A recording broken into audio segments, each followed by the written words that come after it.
Manual transmission कई दशकों से ऑटोमोबाइल के क्षेत्र में उपयोग किया जा रहा है। आज भी ये ट्रांसमिशन का सबसे लोकप्रिय रूप है।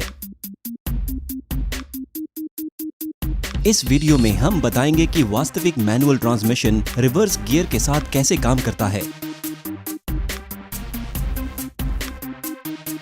महत्वपूर्ण सवाल ये है कि ऑटोमोबाइल में ट्रांसमिशन की आवश्यकता क्यों है। इंजन के द्वारा उत्पन्न हुई पावर पहियों तक पहुंचने से पहले ट्रांसमिशन की प्रक्रिया से गुजरती है। ट्रांसमिशन का मुख्य कार्य अलग अलग ड्राइविंग की स्थिति में पहियों की गति और टॉर्क को नियंत्रित करना होता है। उदाहरण के लिए, यदि आप एक पहाड़ी पर चढ़ना चाहते हैं तो आपको अधिक टॉर्क की आवश्यकता होती है। ट्रांसमिशन की गति को कम करके हम एक ही पावर इनपुट के लिए ज्यादा टॉर्क प्राप्त कर सकेंगे। इसके विपरीत, यदि टॉर्क की आवश्यकता कम है तो हम ट्रांसमिशन की गति को बढ़ा सकते हैं।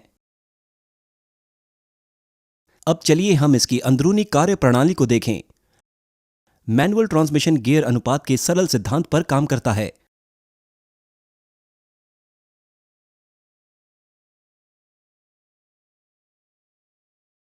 एक बुनियादी ट्रांसमिशन तंत्र यहां दिखाया गया है।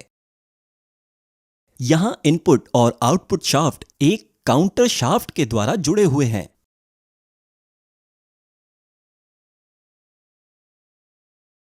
एक 3 गति तंत्र इस तरह दिखेगा।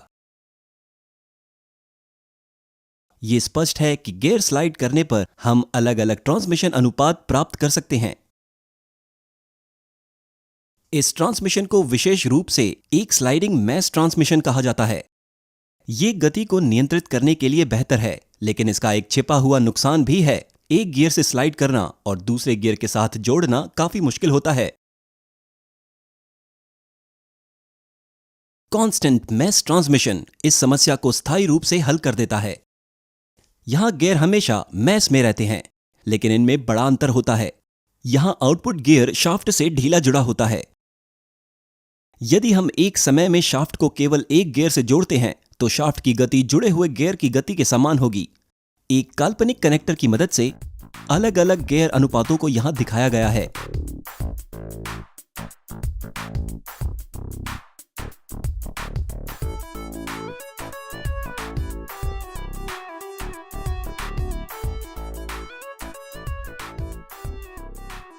यह ध्यान दिया जाना दिलचस्प है कि चौथे गियर में इनपुट और आउटपुट शाफ्ट सीधे जुड़े हुए हैं। मैनुअल ट्रांसमिशन का मुख्य कार्य ढीले जुड़े हुए गियर को आसानी से और प्रभावी ढंग से शाफ्ट से जोड़ना होता है। देखते हैं कि व्यवहार में यह कैसे किया जाता है। सबसे पहले मुख्य शाफ्ट गियर में सिंक्रोनाइजर कोन टीथ व्यवस्था होती है।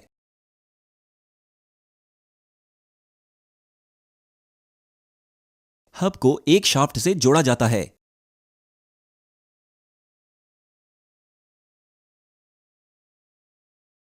एक स्लीव जो हब पर स्लाइड करने के लिए स्वतंत्र है, उसे भी इस प्रणाली में उपयोग किया जाता है। यह स्पष्ट है कि अगर स्लीव सिंक्रोनाइजर कोन के टीथ से जुड़ा होता है तो गियर और शाफ्ट एक साथ घूमेंगे या वांछित लॉकिंग की स्थिति प्राप्त कर ली जाएगी।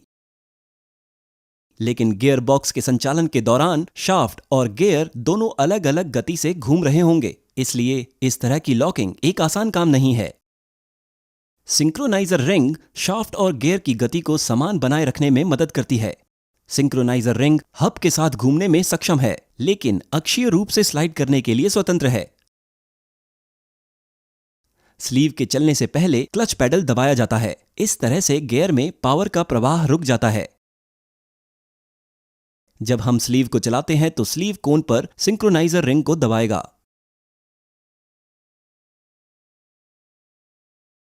सिंक्रोनाइजर रिंग और कोन के बीच अधिक घर्षण बल के कारण गियर की गति शाफ्ट के समान हो जाएगी।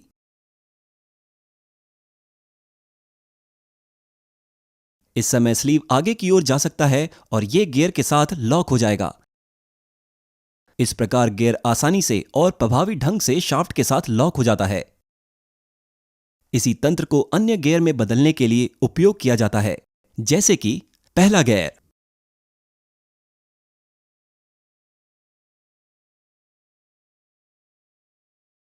तीसरा गियर, और चौथा गियर। आप गियर लीवर की बदलती कार्यविधि को भी देख सकते हैं।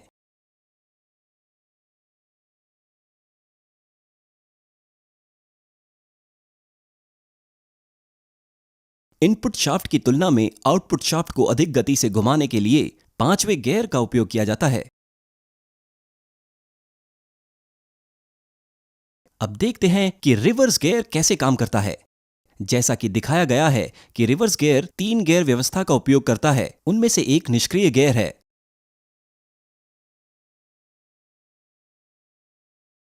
जब निष्क्रिय गियर को दबाया जाता है और वो अन्य 2 गियर से जुड़ जाता है तो आउटपुट शाफ्ट विपरीत दिशा में घूमने लगता है। कृपया यहां ध्यान दें कि रिवर्स गियर में एक सिंक्रोनाइजर रिंग तंत्र नहीं है। इसका मतलब है कि रिवर्स गियर को लगाने से पहले घूमते हुए गियर बॉक्स को पूरी तरह से रोकना होगा। वीडियो देखने के लिए धन्यवाद।